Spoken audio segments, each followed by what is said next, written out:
we can live a proper life and do the proper things, we have a chance of touching the lives of other people.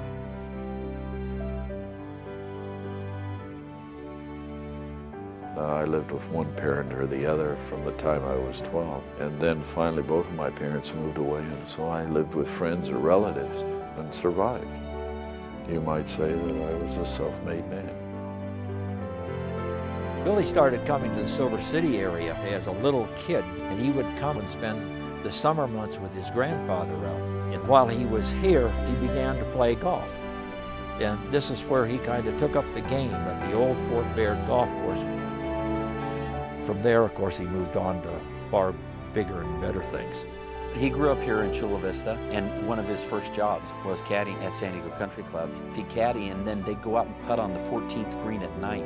And they'd putt for money on the 14th green, putting at night, lighting a match over the hole. I was 17.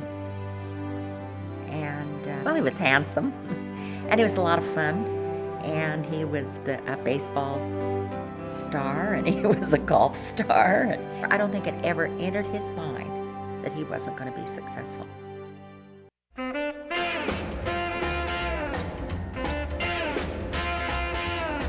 said, shake, rattle, and roll. I said, shake, rattle, and roll. I said, shake, rattle, and roll. Well, he was a great player, and he was a great putter. I watched him putt the ball unbelievably well in many tournaments.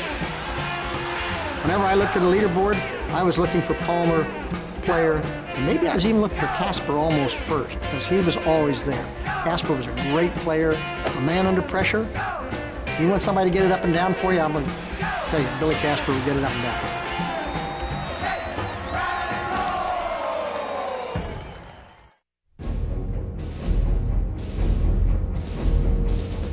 Kind of the rugged individualist. He didn't advertise himself as part of the Big Three or the Big Four. He was a guy who went out there and just beat you.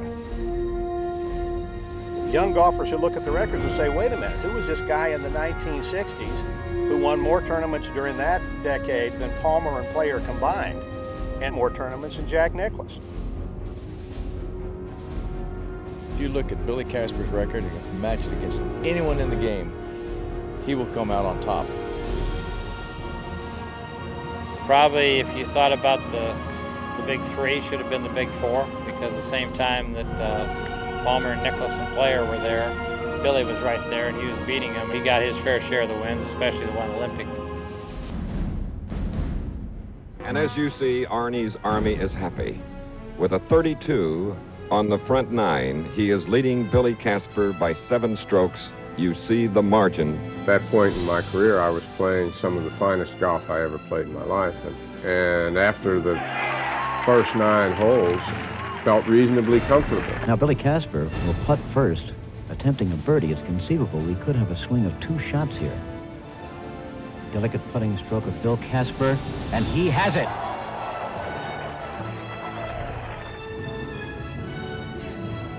He's got it. Billy Casper gets 4 here. That was a pretty good round of golf that he played there. We ended up tied, and then, of course, I lost the playoff.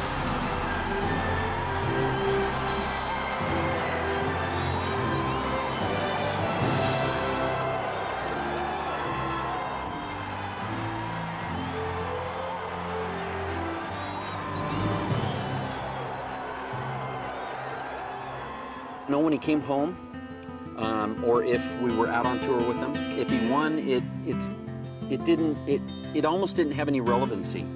He was dad. It was just dad going out working. First time I would say really that I felt that sense of, wow, this is what he's done, this is his career, and this is why he is so recognized, was the first time I ever went to the Masters, when I finally went, oh, my dad has a green jacket. That's pretty cool.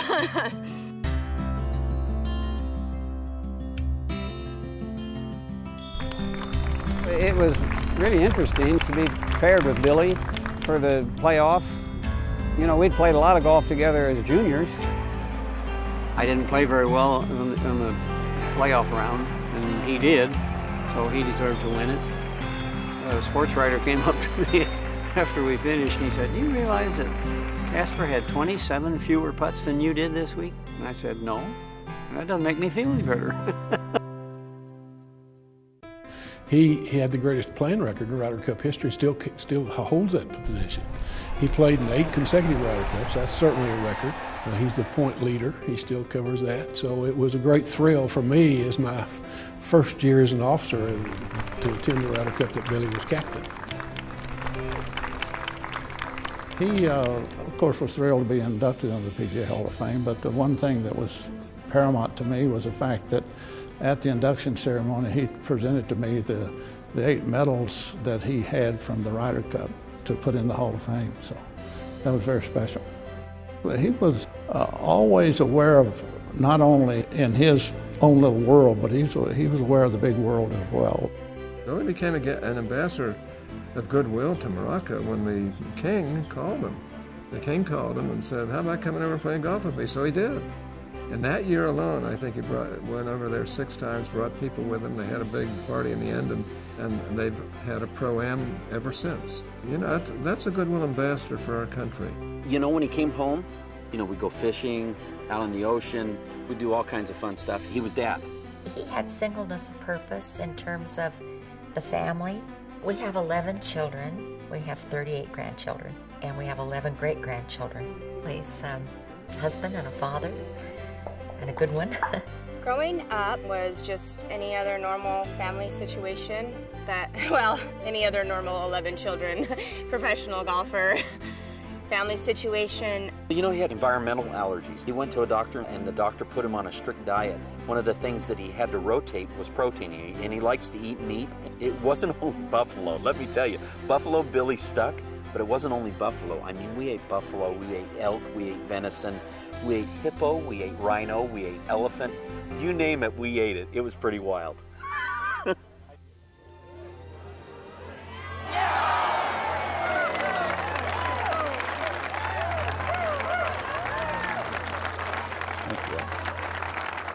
We have a youth foundation. It's called Billy's Kids, the Billy Casper Youth Foundation. We've just finished our 18th tournament and have given close to $3 million to young people. And then we've branched out into children's hospitals and Boy Scouts and Girl Scouts. And he gives and gives and gives and gives. He has spent so much time with the kids in this community. We would like to be able to find 10 more people like him, but I don't know where you would find them. Very charitable individual, loves kids, loves people, very magnanimous with his time, and there's a lot we can learn from a man like Billy Casper. More balls. There are a lot of 20s and 30-year-olds who never saw Billy play competitive golf. But after they've met him and after they've gotten to know him, they are taken by his grace and by his professionalism and by his enthusiasm for life and his caring for others. That's the impression he's going to leave with those people. Well, he's very personable, and his wife is very loving and kind. I mean, they're really family people. And they're both religious. They both live their religion and set darn good examples for all of us. If you're a 10-year-old kid and he's out there putting at San Diego Country Club, he'll stop, he'll look you in the eye, he'll talk to you, and he'll really care about the conversation. I look at him, he's just a true gentleman of the game. He's passed on so much to the game. And the reason that the Hall of Fame was made to put people like that in. Looking back at some of the old videos and some of the old tournaments, he really accepted the challenge well, and I think both the adversity and also the championships that he won, I think he handled them all with grace and dignity, and I think that's one of the reasons why I appreciated him and admired him as I was coming up in this game. If you look at his record, I mean, he won the Masters, he won a couple of Opens. Billy Casper was one of the great players that's ever played this game and probably got less credit for it. He doesn't want to be slapped on the back. He just does it because he loves it, and he loves people.